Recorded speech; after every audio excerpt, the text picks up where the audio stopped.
सत्संगत जी, प्यार से कहना। धैन निरंकार जी। रीमा ने बोला, धैन निरंकार जी। ये कोई एक भाव फिर एक स्पिरिचुअल ग्रोथ का या ये पर्सनल ग्रोथ का लगता ही नहीं। एक सेंस ऑफ सिक्योरिटी, एक सेफ, एक महफूज रहना, ऐसा एहसास आता ही नहीं। तो फिर वही बात कि चाहे मन में हमारे भाव एक प्यार दूसरे तक पहुंचाने का है, पर वो लव लैंग्वेज पे हमें ध्यान रखना है। हमने किस तरह अपने भाव को, जो भाव हैं, वो दूसरे तक बिना किसी एक सेल्फिश होके कि एक हम जिस तरह चाहते हैं वैसा ही करें, पर प्यार तो समर्पित होना है। दूसरे को जैसा पसंद है वैसा करना प्यार ही प्यार है।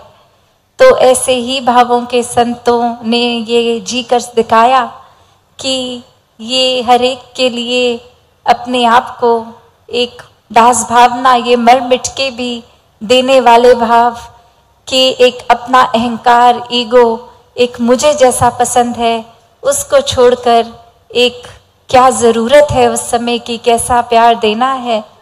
तो ये बिना चतुर चालाकियाँ भाव और गुण प्यार का वही मेंटेन करते हुए फिर वो प्यार देते चले जाना ही प्यार है।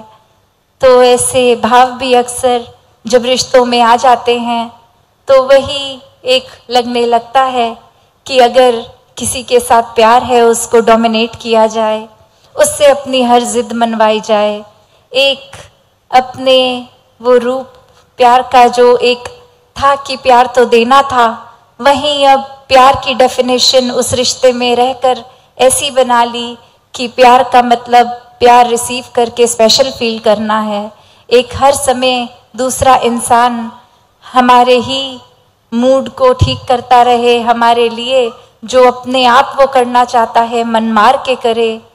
तो आज के समय में प्यार की शायद डेफिनेशन हर किसी ने अपने मुताबिक अलग अलग बना ली है, पर ये जो प्रेम है ये फिर खुद को खोना ही प्रेम है कि ऐसा एकमिक हो जाना, वो चाहे इस परमात्मा की बात हो या संसारिक रूप में किसी भी तरह का रिश्ता निभा रहे हों, जब तक ये एक नहीं होंगे तब तक ये प्यार नहीं होगा, क्योंकि प्यार तो एक ही है। एक अगर हम कोई रिश्ते की भी बात करते हैं वो रिश्ता तो एक ही है, बस बात वही कि चाहे शरीर रूप में वो दो इंडिविजुअल्स हैं पर ये प्यार तो एक ही है।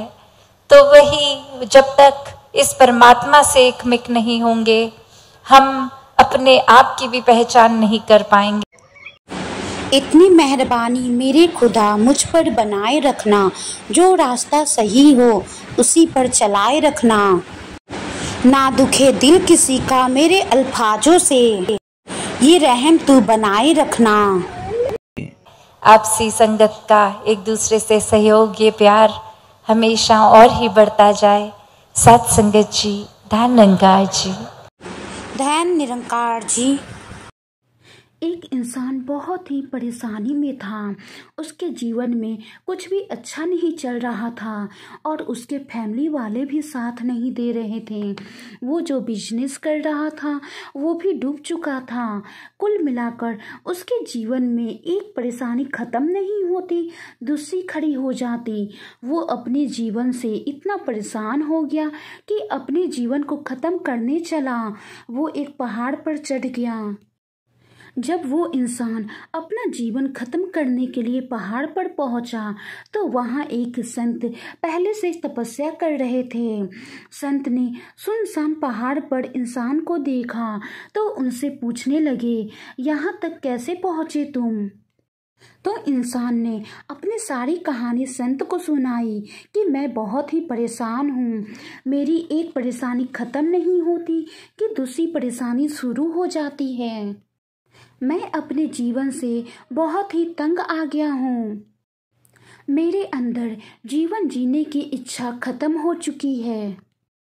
इंसान की बातें सुनकर संत ने कहा, इस सारी परेशानी का एक समाधान है, वो मैं तुम्हें बताता हूँ, पर तुम्हें मेरे साथ चलना पड़ेगा।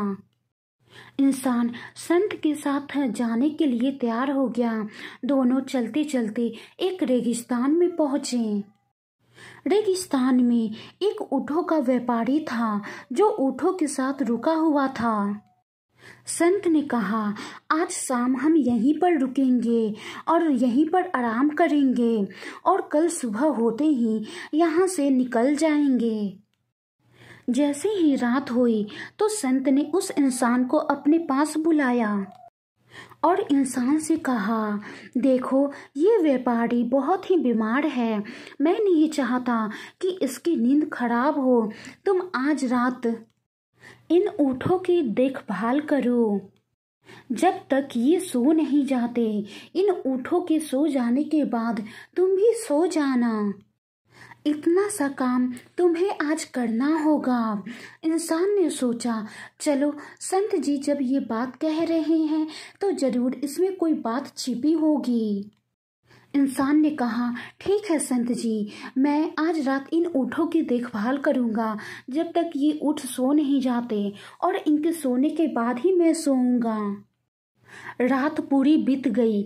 अगली सुबह जब संत जी उस इंसान के पास पहुँचे और पूछा, नींद कैसी हुई रात को? इंसान ने संत से बोला, कहाँ नींद आई बाबा जी। यहाँ एक ऊँट सो जाता है तो दूसरा ऊँट उठ जाता है। रात भर ऐसा ही चलता रहा। पूरी रात मुझे नींद नहीं आई। संत ने इंसान से कहा, यही तो बात तुम्हें समझाने के लिए मैं यहाँ तुम्हें लेकर आया हूँ। जीवन में एक परेशानी खत्म होती है तो दूसरी भी आ जाती है, दूसरी खत्म होती है तो तीसरी आ जाती है। एक के बाद एक आती रहती है, जाती रहती है। जीवन में परेशानियों का आना जाना तो लगा रहता है। परेशानियों का डट कर मुकाबला करना होगा। अगर वो तुम नहीं कर पाए तो जीवन में हमेशा हर पल हर लम्हा परेशान रहोगे।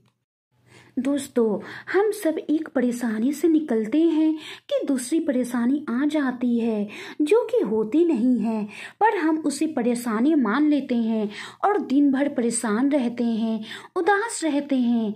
अब ये आप पर निर्भर करेगा कि आप परेशानी का मुकाबला करेंगे या परेशानी से घबराते रहेंगे। डट कर मुकाबला करो, सफलता जरूर मिलेगी। सीढ़ियाँ वो चढ़ते हैं जिन्हें छत पर जाना होता है, वो तो उड़ान भरते हैं जिन्हें आसमान छूना। धन निरंकार जी।